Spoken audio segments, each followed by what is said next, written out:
আসসালামু আলাইকুম গাইস, আজকে আমি বানাবো চিকেন বান। চিকেনের টুকরোগুলো সিদ্ধ করে নেব। সিদ্ধ দিয়ে দিলাম একটু আদা রসুন বাটা, 4-5টা গোলমরিচ, কিছু গরম মশলা, একটু লবণ দিয়ে মুরগিগুলো আমি সিদ্ধ করে নেব। সিদ্ধ হয়ে গেছে, এখন মুরগিগুলা ছিঁড়ে নিয়েছি। এখন মুরগিগুলা রান্না করব। কিছু পেঁয়াজ একটু নেড়ে চেড়ে কাঁচা গন্ধটা যাওয়া পর্যন্ত ভেজে নেব।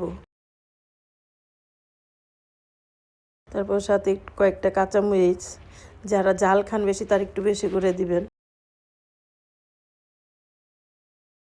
একটু লাল মরিচের গুঁড়া,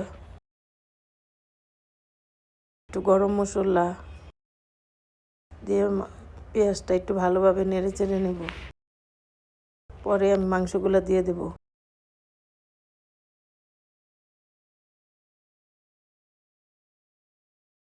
মাংসগুলো ভালোভাবে নেড়ে চেড়ে তারপরে এর মধ্যে দিয়ে দেব একটু টমেটো সস, একটু লবণ স্বাদ মতো, একটু কালো গোলমরিচের গুঁড়া।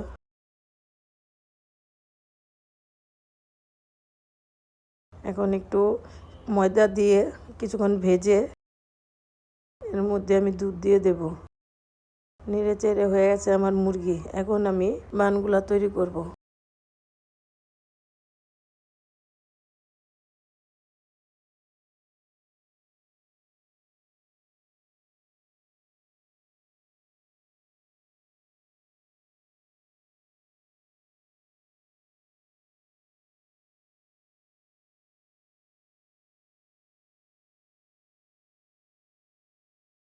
1টা গোল মোল্ড নিয়েছি। আপনারা আপনাদের স্কোয়ার মোল্ড থাকলে ওটাতেও বানগুলাই করতে পারেন, চুলায় বেক করতে পারেন।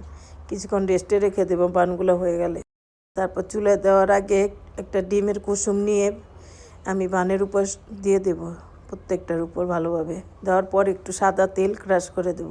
এখন চলে যাচ্ছি চুলায়।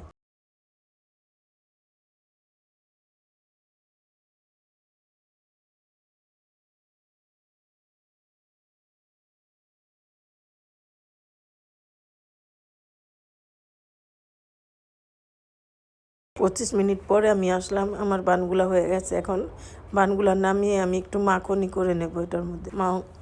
বানগুলা যাতে উপর থেকে জুসি জুসি দেখায়। আমার ভিডিওটা ভালো লাগলে সবাই লাইক করে দিবেন।